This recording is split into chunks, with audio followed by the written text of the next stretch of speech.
जय श्री कृष्ण विद्यार्थी मित्रों, केम छो? मजामां ने? सारू, त्यारे आजे आपणे धोरण 8 में विषय हिंदी भणीशुं। एमां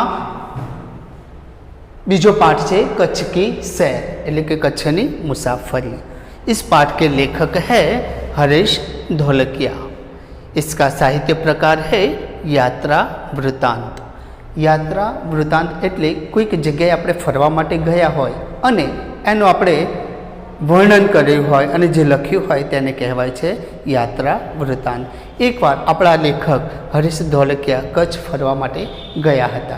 त्यां तेमणे जे पण स्थळो जोया तेनुं सरस मजानुं वर्णन करेलुं अहींया एमणे पाठ स्वरूपे आपेलुं छे।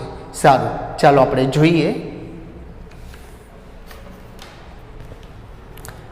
विशाल भारत में अनेक दर्शनीय प्रांत है, सबका अपना महत्व एवं सौंदर्य है।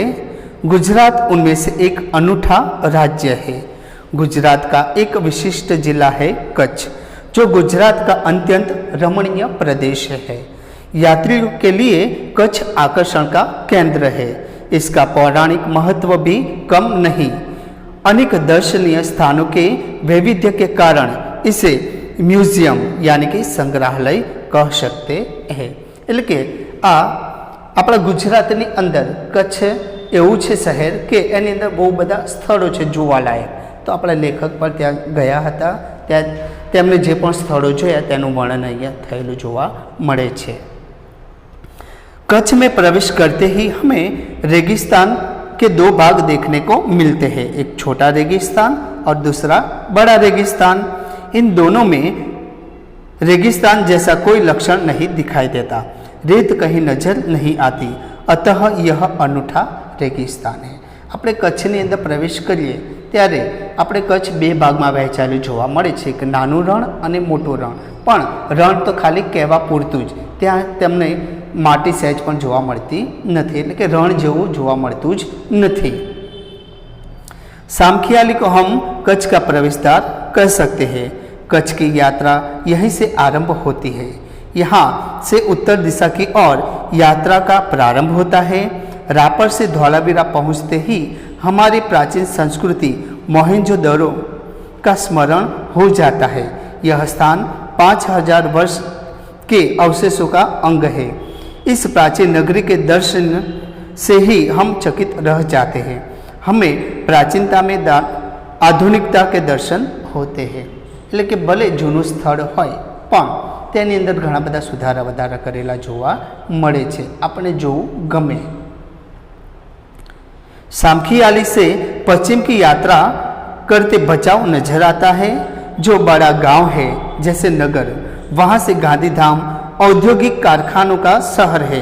यहाँ सिंधी प्रजा पाकिस्तान से आकर स्थायी हुई है। એટલે કે સિંધી લોકો હતા એ પાકિસ્તાનમાંથી આવ્યા હતા અને અહીંયા વસવાટ કર્યો હતો। गांधीधाम आदिपुर तथा गोपालपुरी उद्योग के कारण विकसित हुई दिखाई देती है। आदिपुर में गांधी स्मृति तथा पास ही कंडला बंदरगाह का बड़ा महत्व है। कंडला का विकास यहाँ की प्रजा के लिए महत्वपूर्ण है। कंडला से दक्षिण की ओर भद्रेश्वर अति प्राचीन जैन यात्रा धाम है। संगमरमर से बना 2500 वर्ष पुराना जिनालय भूकंप में खंडित हुआ। उसके पुनर्निर्माण का कार्य जोरों से चल रहा है। लेकिन जे मंदिर हतुं भूकंपना कारणे थोड़ुं तूटी गयुं हतुं, पण एना सुधारा वधाराना काम हजी चालू छे। इसे आधुनिकता का स्पर्श मिला है। मुंद्रा शहर तहसील मुख्यालय भी है। यहाँ अनेक उद्योगों के कारण विकास की दिशा खुली है। समुद्र के किनारे बंदरगाह विकसित हुआ है। यहाँ कुछ प्राचीन इमारतें हैं। समुद्र के किनारे तटीय यात्रा करते हुए हम मांडवी पहुँचे। मांडवी अति सुंदर बंदरगाह है, बड़ा प्राचीन नगर है। यह शहर राजा के महल, पवन चक्कियों तथा समुद्र तट के कारण अधिक दर्शनीय बना है। सरस मजानो त्या राजमहल जोवा मळे छे, पछी पवन चक्की पण त्यां जोवा मळे छे। એટલે કે આવું બધું સરસ મજાના દ્રશ્યો હોય તો આપણને પણ જોવાનું મન થતું હોય છે। यहाँ VRTI ग्राम्य संस्था है, 72 जिनालय है, पासी बिरदा गांव में आंतरराष्ट्रीय अस्पताल है, एक सरस मजानु मोटू आंतरराष्ट्रीय हॉस्पिटल पण छे, दवाखानु छे। मांडवी से आगे चलते डुमरा, कोठीरा, सुगरी और जखो महत्वपूर्ण गांव है, એટલે કે અહીંયા એક મહત્વના ગામો પણ આવેલા છે, જેવા કે અહીંયા આપેલા છે નામ ડુમરા, કોઠીરા, સુગરી और जखो, આ બધા ગામના નામ છે। जैनों का प्राधान्य यहाँ नजर आता है। नलिया शहर तहसील का केंद्र है। यहाँ वायुसेना का मुख्य अड्डा है, એટલે કે વિમાની મથક, હવાઈ અડ્ડો આપણે કહીએ છીએ તે एयरपोर्ट એ પણ ત્યાં આવેલું છે। नलिया से 1 घंटे की यात्रा करने के बाद नारायण सरोवर अति प्राचीन पौराणिक धार्मिक स्थान आता है। આપણે નારાયણ સરોવર વિશે તો બધા જાણીએ જ છીએ, तो एक कच्छनी अंदर आवेलू छे। इस स्थान को रामायण काल का माना जाता है। वहाँ कोटेश्वर नामक दर्शनीय मंदिर है, जहाँ से रावण गुजरा था। यह पूरे भारत का प्राचीन स्थान माना जाता है।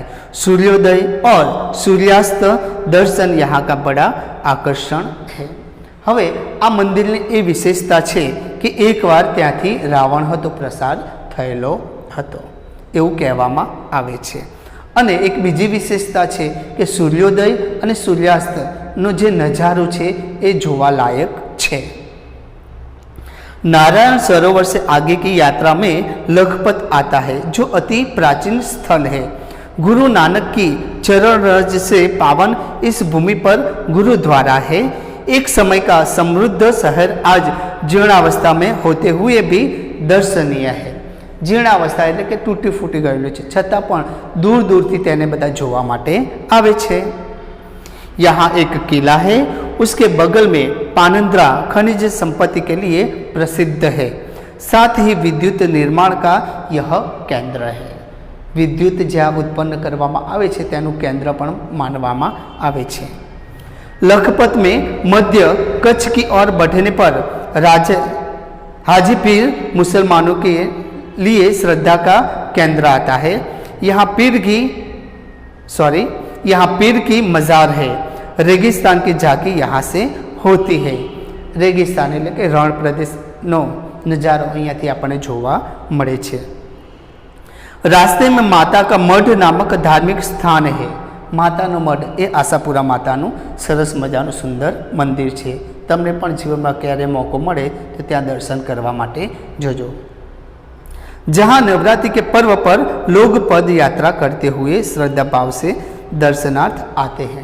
हवे आ मंदिर की एटली विशेषता है कि नवरात्रि अंदर बधा दूर दूर देशों थी अहींया पगपाळा यात्रा करीने तेना दर्शन करवा माटे आवे छे। रास्ते में चक्ष, पुरेश्वर मंदिर, वाढाई जैसे मनोहारी प्राचीन स्थान है। आ बधा प्राचीन स्थलों विशेनी माहिती आपेली छे। अब कच्छ का मुख्य केंद्र भुज आते ही उसके वैभव का परिचय होता है। आयना महल, प्राग महल, टावर, स्वामीनारायण मंदिर, हिल गार्डन, हमीरसर तालाब, भुजिया पहाड़, लोक संग्रहालय, विश्वविद्यालय आदि के दर्शन करके हम आनंद ले सकते हैं। आ बधा ज जोवालायक स्थलों त्यां आवेला छे। सन 2001 में एक के भूचाल ने इसे खंडित किया तो लोगों ने उसे नए स्वरूप में पुनः निर्माण करके और सुंदर शहर बना दिया। 2001 वर्ष में આપણે ત્યાં ભૂકંપ આવ્યો હતો અને આ બધા જ સ્થળોને નુકસાન પહોંચાડેલું, પણ માણસે થાકે એમ નથી। એણે જે પણ નુકસાન પહોંચાડેલું એની અંદર સુધારા વધારા કરીને ફરીથી દર્શન લાયક એટલે કે જોવા લાયક બનાવી દીધો।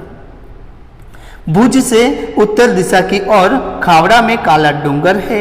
पहाड़ पर चढ़कर रेगिस्तान की झांकी करना एक अनूठा अनुभव है।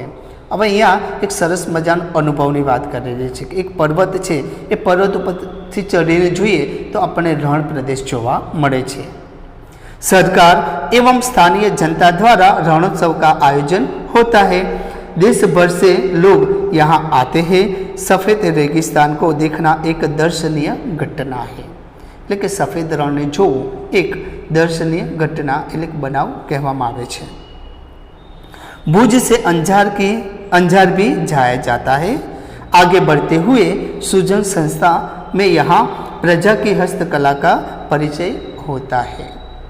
जैसल तोरल की स्मृति में मंदिर बनाया है जो ऐतिहासिक स्थान है।